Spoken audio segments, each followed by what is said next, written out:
Modi ji one nation one election कर रहे हैं और उसके लिए उन्होंने सदन में वैसा प्रस्ताव रखा है। मुख्यमंत्री को बचाए, हमें तो डाउट है कि आजकल में वो भी छोड़ के चला जाए।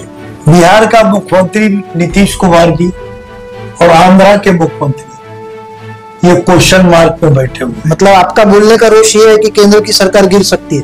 नहीं, ये कोई गिराने वाला नहीं है, उन्हीं के अपने आदमी गिरा रहे। लेकिन नेताजी जरा संभल के रहिए, आप उनके नेताओं को गिराने की कोशिश कर रहे हैं। कहीं उत्तर प्रदेश में आपके जो खासदार आए हैं उन खासदार को वो बीजेपी में ना दे।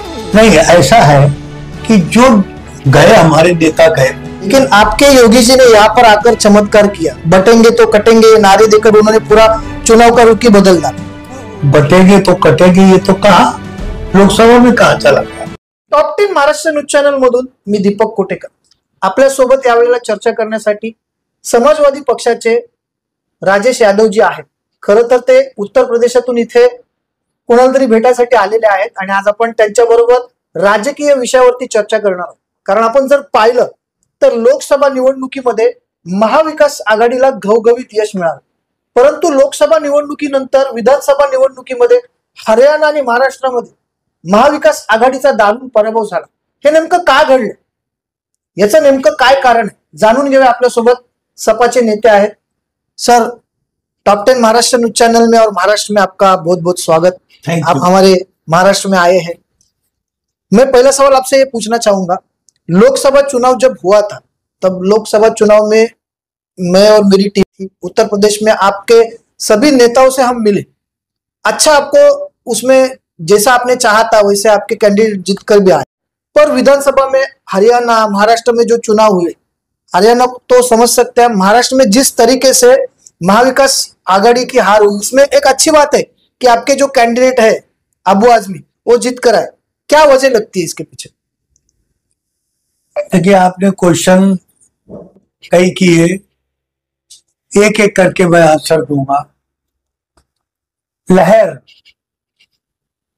वास्तविक में अखिलेश यादव के नाम की लहर उत्तर प्रदेश में एकदम चली। छोटा मोटा गरीब अमीर अदर बैकवर्ड हाई क्लास सभी के निगाह में अखिलेश जी आ गए और उस चुनाव यात्रा में अखिलेश जी अर्जुन की तरीके से भेद रहे थे और भगवान कृष्ण के रूप में शिवपाल यादव रथ को हाँक रहे थे। देखिए, राजनीति का मतलब है कि हम क्या बोलते हैं, क्या करते हैं, किससे मिलते हैं, इसका अंतर होता है।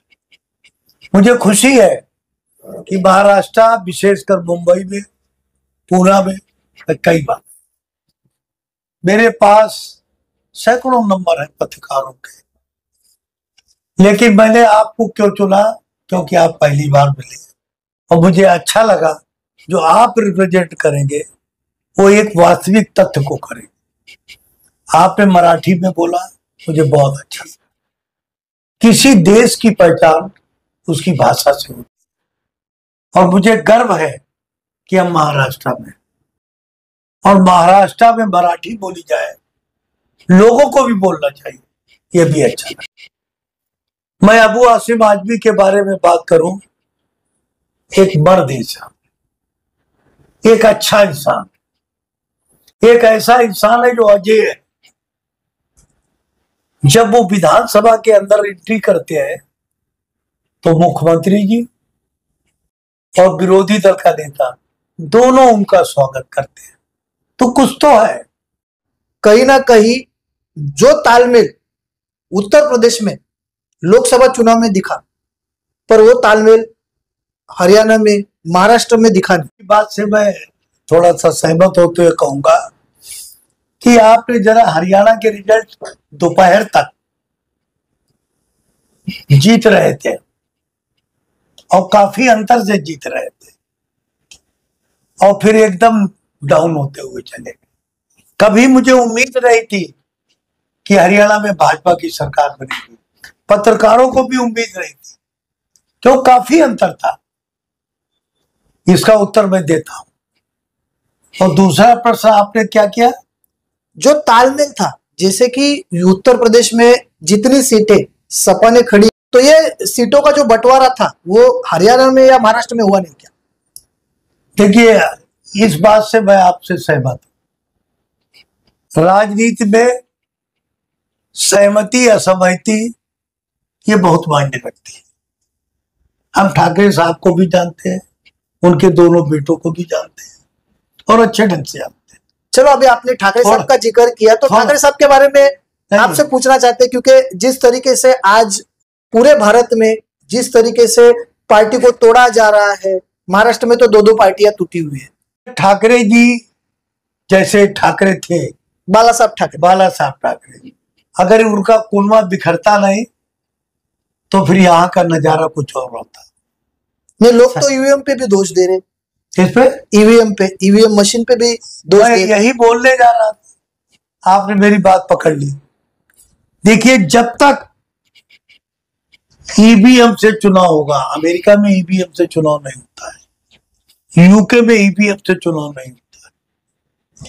मुझे ईवीएम की पूरी जानकारी है। ईवीएम का ऑपरेशन इंडिया से नहीं होता, ईवीएम का ऑपरेशन आउट ऑफ इंडिया होता है। ईवीएम मशीन की सेटिंग होती है, ज्यादा खोल के नहीं बोल। जो हैकर्स थे वो आपके मुंबई से हम ले गए थे और मैंने शिवपाल जी से मिलाया था। लेकिन यही ईवीएम से तो लोकसभा का चुनाव भी हुआ था। मैंने बताया नहीं कि लोकसभा का चुनाव या कुछ प्रदेशों, बंगाल का चुनाव, कुछ ये जो कोई भी अमला है वो बड़ी बुद्धि से काम लेता है। अभी तो मोदी जी 1 नेशन 1 इलेक्शन कर रहे हैं और उसके लिए उन्होंने सदन में वैसा प्रस्ताव भी रखा है। मंत्री को बचाए, हमें तो डाउट है कि आजकल में वो भी छोड़ के चला जाएगा। बिहार का मुख्यमंत्री नीतीश कुमार जी और आंध्रा के मुख्यमंत्री ये क्वेश्चन मार्क में बैठे हुए। मतलब आपका बोलने का रोष ये है कि केंद्र की सरकार गिर सकती है? नहीं नहीं, ये कोई गिराने वाला नहीं है, उन्हीं के अपने आदमी गिरा रहे हैं। नीतीश कुमार जी तो उन्हीं के नेता है, बिहार के मुख्यमंत्री उन्हीं के नायडू साहब नेता है। लेकिन नेताजी जरा संभल के रहिए, आप उनके नेताओं को गिराने की कोशिश कर रहे हैं। कहीं उत्तर प्रदेश में आपके जो खासदार आए उन खासदार को वो बीजेपी में ना ले। नहीं, ऐसा है कि जो गए हमारे नेता गए, नहीं अभी जो चिट कर आए, मैं आपको उत्तर दे रहा हूं, जो मेरे नेता गए वो चुनाव भी लड़े। एक चुनाव मैनपुरी में था और एक चुनाव पूर्वांचल में था, दोनों का हासिल क्या हुआ, दोनों आ गए। लेकिन आपके योगी जी ने यहाँ पर आकर चमत्कार किया, बटेंगे तो कटेंगे ये नारे देकर उन्होंने पूरा चुनाव का रुख ही बदल डाला। बटेंगे तो कटेंगे ये तो कहा, लोकसभा में कहा चला गया। ओबीसी का नारा हम लोगों ने दिया और देते रहेंगे। आपने तो संविधान बदलने की बात की, उन्होंने ऐसा कहा कि किसी का बाप भी संविधान बदल नहीं सकता। मैंने कहा नहीं, वो उनका अपना तर्क है। ओबीसी जिस दिन एक हो जाएगा, गरीब अपर क्लास एक हो जाएगा, ठाकुर ब्राह्मण गुप्ता एक हो जाएगा, उस दिन फिर थर्ड फ्रंट की सरकार। चलो नेताजी, हम हमारे शहर में आ जाते हैं। वसई विरार शहर महानगर पालिका का चुनाव है, कॉर्पोरेटर सेक्टर का चुनाव है, तो आने वाले समय में मुंबई महानगर पालिका का भी चुनाव, बहुत सारे महानगर पालिका के चुनाव हालांकि कभी भी हो सकते, तो उसमें सपा की क्या भूमिका रही? सपा की प्रमुख भूमिका, माइनॉरिटीज बहुल क्षेत्र, और सपा हमेशा अपनी ताकत को बंबई में दिखाया है। मैं जरा, आप तो छोटे हैं, जरा कई साल पीछे मुड़िए। मैं लोहिया वाहिनी का अध्यक्ष था और मैं यहाँ पर मुलायम सिंह यादव के साथ आया था। मुलायम सिंह बहुत बार यहाँ पे आ चुका। मैं एक बार जब उन पर आक्रमण हुआ था, ध्यान करो, यस, एक पार्टी ने उन पर जूता चप्पल फेंके थे और लोहिया वाहिनी ने चारों तरफ घेरा बांध के उनको बचाया था। मेरे कहने का मतलब यह कि जो संघर्ष करेगा वही खबर में आएगा, जो संघर्ष ही नहीं करेगा वो काहे को खबर में आएगा। मैं लोहिया वाहिनी का अध्यक्ष रहा हूं, पहले उसको लाल सेना कहते थे। लखनऊ की गलियों में, महाराष्ट्र की गलियों में, मुंबई में कई बार हम लोगों ने आंदोलन किया। मतलब चुनाव में जो कॉर्पोरेटर के चुनाव होंगे उसमें सपा का रोल अहम रहेगा? सपा का रोल बहुत ही अहम रहेगा और कॉर्पोरेटर हम लोग रिकॉर्ड तोड़ मतों से जीते। धन्यवाद यादवजी, समय बहुत हो गया आहे. आपण जर पाहिलं तर येणाऱ्या निवडणुकीमध्ये समाजवादी पक्षाची भूमिका काय असणार, वसई विरार शहर महानगरपालिका असेल किंवा मुंबई महानगरपालिका असेल. खरं तर आपण जर पाहिलं तर त्यांनी संकेत असेही दिलेले आहेत की लवकरच केंद्रातलं सरकार पडेल. आता हे किती सत्य असेल हे काळच ठरवेल, परंतु कुठे ना कुठे येणाऱ्या काळामध्ये समाजवादी पार्टी ऍक्शन मोडमध्ये येऊ शकते असे संकेत समाजवादी पार्टीच्या नेत्यांनी दिलेले आहेत. आपल्याला हे सर्व विषय काय वाटतं कमेंटच्या माध्यमातून आपली प्रतिक्रिया आम्हाला नक्कीच कळवा. Top 10 Maharashtra news, Vasai Virar.